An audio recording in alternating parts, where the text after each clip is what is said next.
Okay, 2 Kings 25, the fall of Jerusalem. Now Zedekiah rebelled against the king of Babylon. So in the 9th years of Zedekiah's reign, on the 10th day of the 10th month, Nebuchadnezzar, king of Babylon, marched against Jerusalem with his whole army. He encamped outside the city and built siege works all around it.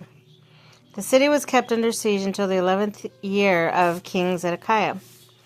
By the 9th day of the 4th month, the famine in the city had become so severe that there was no food for the people to eat.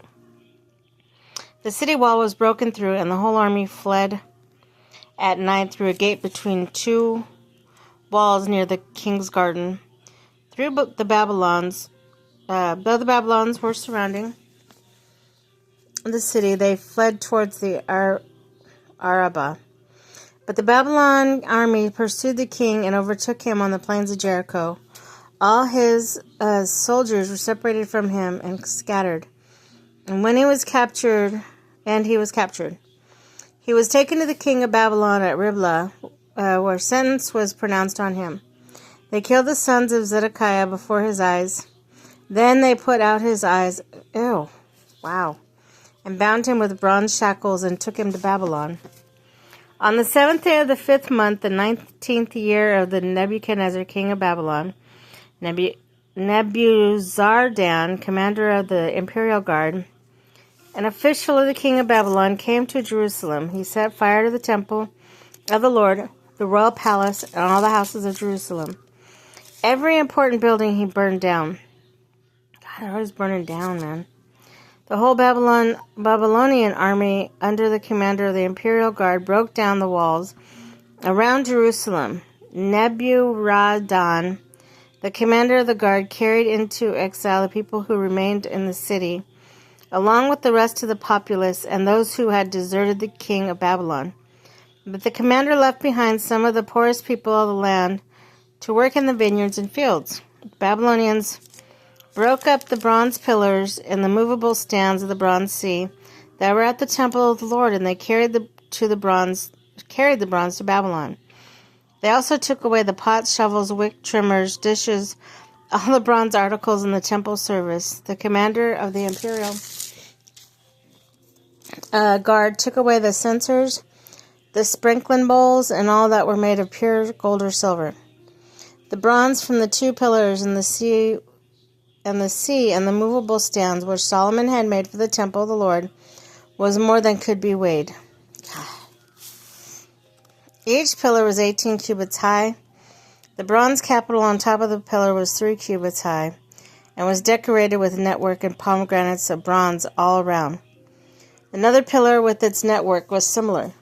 The commander of the guard took as prisoners Seraiah, the chief priest, Zephaniah, the priest next on rank, and the 3 doorkeepers.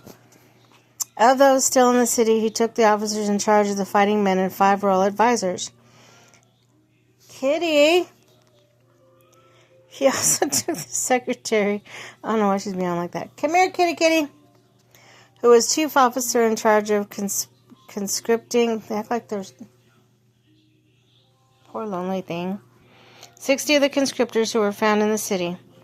Nebuzaradan, the commander, took with them and brought them to the king of Babylon at Riblah. And there at Riblah, in the land of Hamath, the king had them executed. So Judah went to the captivity away from her land. Nebuchadnezzar, king of Babylon, appointed Gedaliah, son of Ahikam, the son of Shaphan, to be over the people he had left behind of Judah. When all the army officers and their men heard that the king of Babylon had appointed Gedaliah as governor, they came into Gedaliah, Mizpah. Ishmael, son of Ishmael, son of Nethaniah, Johanan, son of Kareah, Seraiah, son of Tahumeth, the Netophathite, Jazaniah, the son of Makathite, and their men. Gedaliah took an oath to reassure them and their men. Do not be afraid of the Babylon officials, he said. Settle down in this land and serve the king of Babylon, and it will go well with you. In the 11th month, however, Ishmael, son of